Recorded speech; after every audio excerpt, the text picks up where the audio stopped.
অসমৰ তৰফৰ পৰা সকলোলৈকে আগতীয়াকৈ ৰঙালীৰ শুভেচ্ছা জ্ঞাপন কৰিছোঁ। বন্ধুত্ব বা দূৰত্ব যদি থাকে আগতে আজি মই কিন্তু দেখা নাই আৰু সঁচাকৈ এনেকুৱা শিক্ষা ল'বলৈ সহজ হয় যেন মোৰ মনত ভাবি আছে। আৰু প্ৰথম কথা আমি ইয়াতে এই কলেজখনলৈ এটি বিষয় সেইটো হ'ল এইবাৰ বিহুৰ বিষয়টো আপোনালোকৰ মহাবিদ্যালয় হাইস্কুল শিক্ষান্তৰ প্ৰথম বৰ্ষৰ বিষয় হিচাপে ইয়াত অন্তৰ্ভুক্ত হৈছে আৰু ভালেমান ছাত্ৰ ছাত্ৰীয়ে এবাৰ পৰীক্ষা অৱতীৰ্ণ হৈছে তেখেতসকলে আৰু সেই হেতুকে আমি এই পাঠ্যক্ৰমৰ কিছু আগ্ৰহৰ কাৰণে ইয়ালৈ আহিছিলোঁ। আহোঁতেই এই মহাবিদ্যালয়ৰ অধ্যক্ষ জ্যোতিপ্ৰসাদ কোঁৱৰ ছাৰে আমাক এটা কথা কৈছিলে যে আমি ইয়াত বিহুৰ এটা আখৰা অনুষ্ঠিত কৰিবলৈ লৈছোঁ। যে আমি একেবাৰে কৈছিলোঁ আমিও আমাৰ ফালৰ পৰা সহযোগিতা কৰি খুব ভাল কথা, ভাল লাগিব। আৰু সেই আজি সামৰণি অনুষ্ঠানলৈ আহি বৰ ভাল লাগিছে। প্ৰথম কথা যিসকল প্ৰশিক্ষকে প্ৰশিক্ষণ প্ৰদান কৰিছে তেখেতসকললৈ মই তৰফৰ পৰা আন্তৰিক শ্ৰদ্ধা আৰু সেৱা নিবেদন কৰিছোঁ।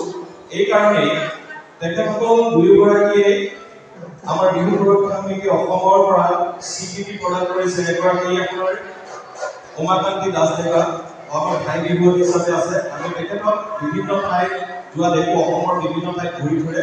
তাৰ মাজতো আমি আমাক এইকণ সময় দিয়াৰ বাবে তেখেতলৈ আমাৰ তৰফৰ পৰা আমি শ্ৰদ্ধা জ্ঞাপন কৰিছোঁ। লগতে পৰিণীতা দত্ত শইকীয়া তেখেত বৰ বিহুৱতী হিচাপে আছিলে, আমি ময়ো নচাইছিলোঁ তেখেতক এটা সময়ত আৰু ইয়াত পাই সঁচাকৈ ভাল লাগিছে। আৰু বিশেষকৈ মই মোৰ অন্তৰৰ ফালৰ পৰা সকলো শিক্ষক শিক্ষয়িত্ৰী ছাত্ৰ ছাত্ৰীলৈ পুনৰবাৰ বিহুৰ শুভেচ্ছা জ্ঞাপন কৰি মই মোৰ বক্তৃতা আগবঢ়াব বিচৰা নাই, কাৰণ এতিয়া মই কথা কোৱাৰ কোনো সুবিধাও নাই আৰু নকওঁ।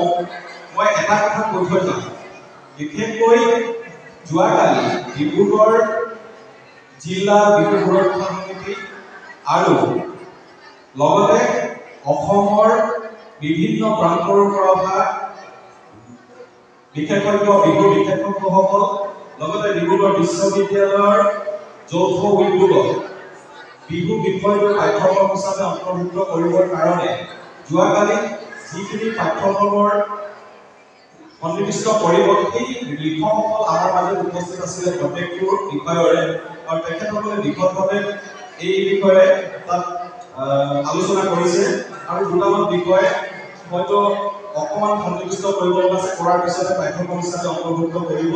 মই ভাবোঁ আমাৰ অসমীয়াৰ কাৰণে এইটো এটা খুব গৌৰৱৰ কথা আৰু ইতিহাস হিচাপে যাতে চিহ্নিত হৈ ৰয় যোৱাকালি আৰু আজিৰ দিনটো, মই তাকে কামনা কৰিছোঁ। আৰু সদৌ মই এফাকি সৰু বিহুৱে মোৰ এই চকু দুৱাষাৰ মই সামৰণি মাৰিছোঁ। এই কবিও নানানকে কলিকতি উঠি ৰত্নাৱলী চাও পচলা খাৰে যদি বুদ্ধি নাজানো ভোজ ৰান্ধিবলৈ যাও কলিকতি লিখি পকে মাখিলতি লাও বেঙেনা গৰুৰ চাত নজোৱা কটাতি পাৰে হৈ পিটনি কাটিয়ানা তৰাল দাস আবেলি গধূলি দুহালি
টেঙা ভাগয়ে ভাজি খাম।